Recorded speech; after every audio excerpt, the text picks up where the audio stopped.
Welcome to My on Mondays, an explorative approach to the possessive my through narratives, art, and sound.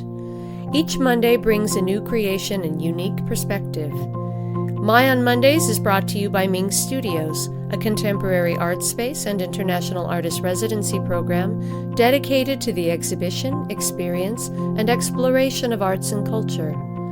Along with exhibiting artists from around the world, Ming also serves the community by hosting innovative programs including performances, workshops, screenings, readings, artist talks, and other cultural activities.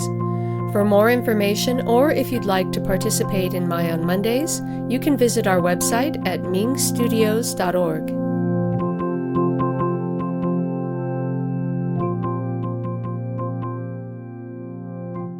Hello, and welcome to the 140th episode of My on Mondays. Today's continuation of our public poetry project combines threads of 4 different writers, all wound up into one poem. The poem was written by Isabella Blagden, more commonly known as Isa, a novelist and poet born in the East Indies around 1816. Believed to have been born outside of wedlock and of mixed Indian and English heritage, she was raised by her English father. Though little is known of her early life, she seems to have grown up financially privileged, and as an adult she moved to Florence, Italy, establishing a life amongst the English community there. This included an intimate friendship with the poets Elizabeth Barrett Browning and her husband, Robert Browning. It was Elizabeth who encouraged Isa to write novels, and she would eventually come to write 5, amongst other poetic and journalistic work, much of which was romantic and feminist, and now recognized for its significance in early lesbian literature, however subtle.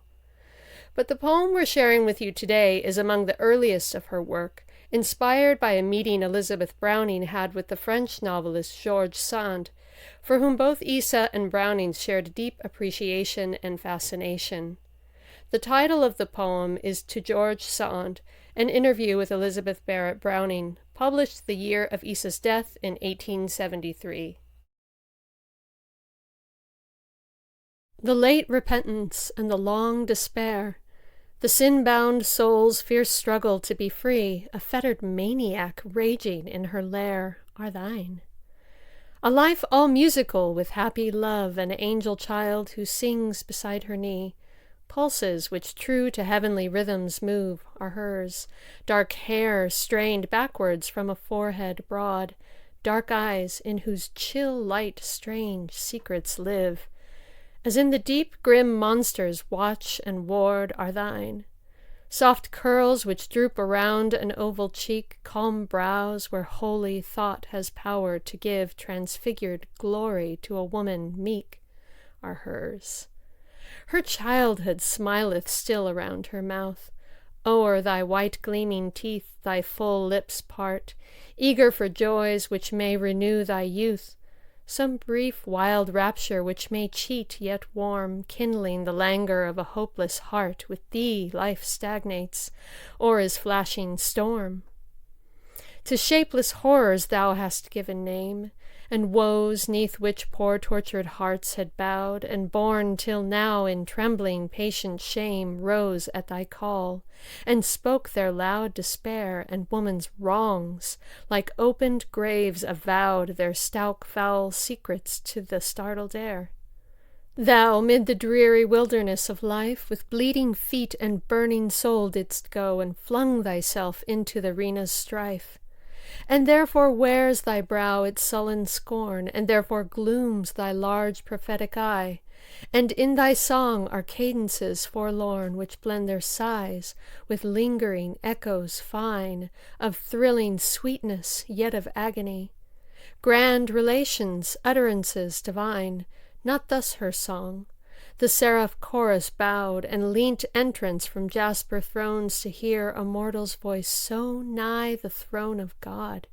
Its rich Hellenic harmonies had power, of wide reverberation far and near. A woman's witness to her God they bore, amid the world's wild roar that tender song.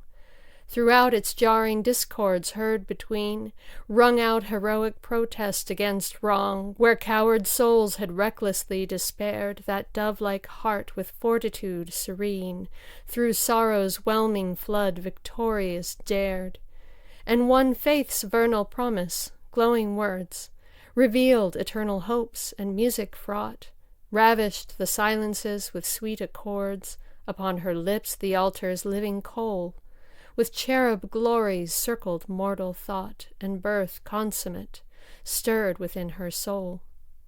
Thy genius to her stainless genius knelt, and with pathetic reverential awe the holiness of womanhood was felt. Deep in thy soul to thee she was a shrine of sanctuary, inexorable law, the earthly human one to God's divine.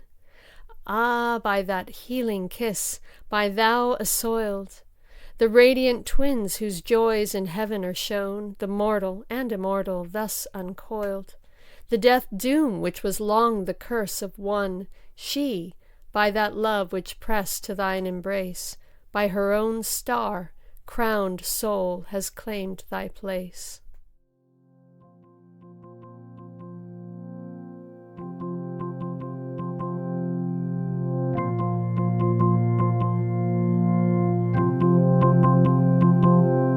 Thank you for joining us today. We'll be back next Monday. Tune in.